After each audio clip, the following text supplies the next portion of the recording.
Hey guys, FireXman here with an actual tutorial this time, because I realise I've had a YouTube channel for a while and I haven't posted anything in an age, and nothing that's actually Guitar Hero Guitar mod related. So today I'm going to be showing you how to do, well for the most part I'm going to be showing you how to do the Hardwire mod, which is an oft requested mod. So I'm going to use this 360 Les Paul as an example for what you need to do to get it open. So, first things first, we will remove the neck. That seems pretty obvious. And we'll have to individually remove the screws in each side. Now, this guitar I have already opened up. You've probably been able to tell from the frets that this is one I've already opened up. Now, in order to get into the guitar, you are going to have to remove a number of T10 screws, which I will show you here. It's a Torx 10 screw. If the camera focuses, that would be awesome. But if you're going to be trying this mod, you already know what these screws look like. Now, mine has a lot fewer screws than normal because, like I said, I've already taken this apart. And it's actually fairly straightforward. There might be a little bit of tension when you first open them up. I think I've missed a screw. But it shouldn't be too hard. All you need is a T10 and you'll be able to get in quite easily.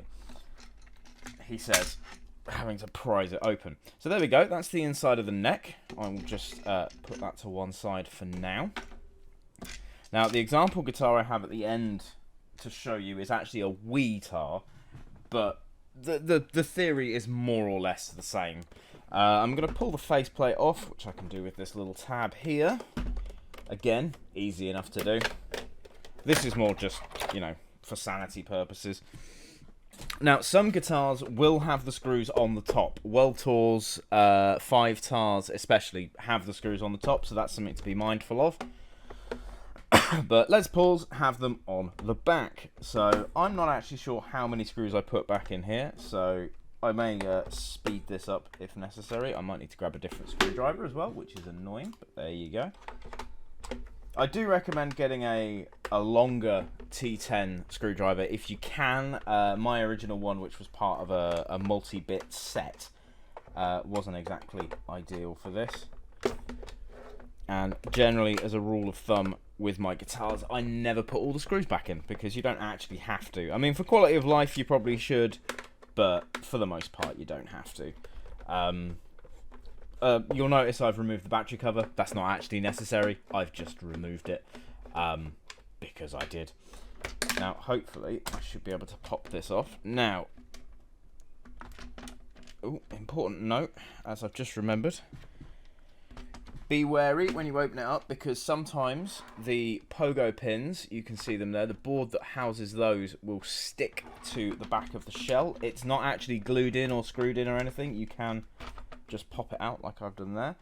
Word of warning with a battery powered guitar, sometimes they will basically wire them up together, so I can't actually separate these at the moment. Thankfully they were very generous with the with this particular one.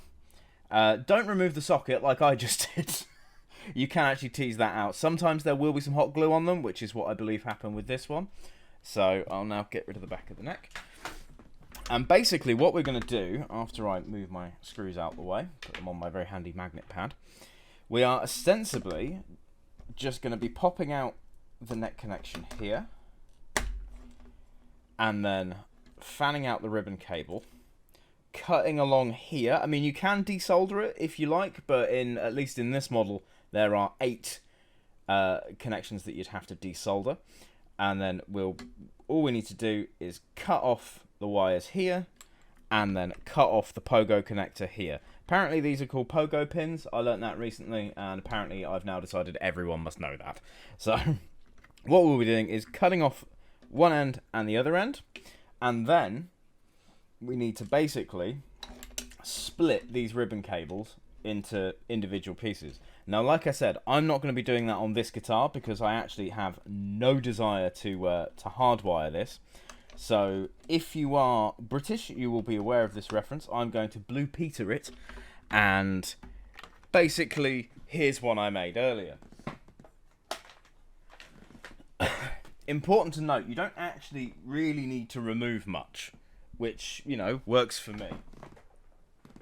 Now, if I bring up this one, like I said, this is a Wii guitar, as you can tell by the massive Wiimote cover that's actually housing a RAF net, which unfortunately you can't get at the moment, but anyway, that's enough topical stuff. Now, this I've already hardwire modded, but unfortunately I did it off camera. And looking back through a load of my old Twitch footage, twitch.tv/fireexitman, I don't actually have any video footage of me doing a normal hardwire mod. So, once I pop the neck off here, again, it does tend to get caught at the top, but never mind that. There we go. I also forgot that this actually has different wire because it's got a different PCB, but never mind that. Never mind that at all. So basically, all I've done is I split the cabling to reveal each one, took a pair of wire strippers, and then stripped off probably about 1/2 centimetre. I'll give you an example using this old spade connector I've got here. So here are my wire strippers. All you need to do is strip off, yeah, about 1/2 centimetre, if they actually want to work. Come on, there we go. Maybe a little bit more, just for quality of life there. So about 1/2 centimetre of wire on either side, and then basically solder them together. I use leaded solder, made by a company called Weller, who are German, I believe. And then you literally just solder them together. And that's about it. In terms of routing, all you need to do is just copy from one side to the other. It really is that straightforward.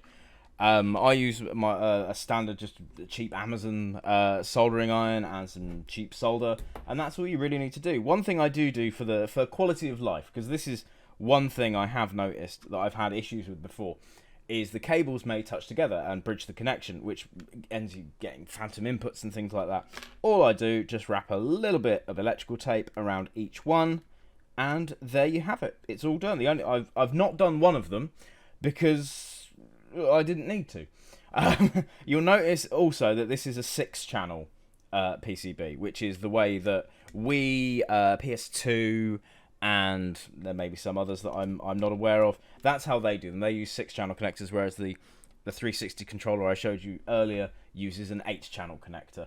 Same theory either way, as long as you connect all of them up together and then tape them or insulate them. You can also use, I forget the name of it, it's the heat shrink you can use around the wires as well, just to make sure you don't get any phantom connections. And that's pretty much it.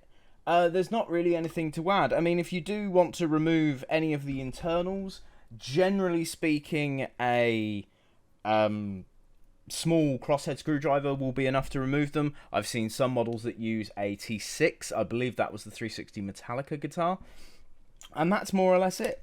So, yeah, that's more or less the mod. Apologies for not actually being able to do it fully, but I have no desire, like I said, to actually hardwire the 360 LP, and that's pretty much it. So drop a comment if you enjoyed this or you have any questions. Let me know if you want any more mods to be brought forward for your GH peripherals, and I will see what I can do.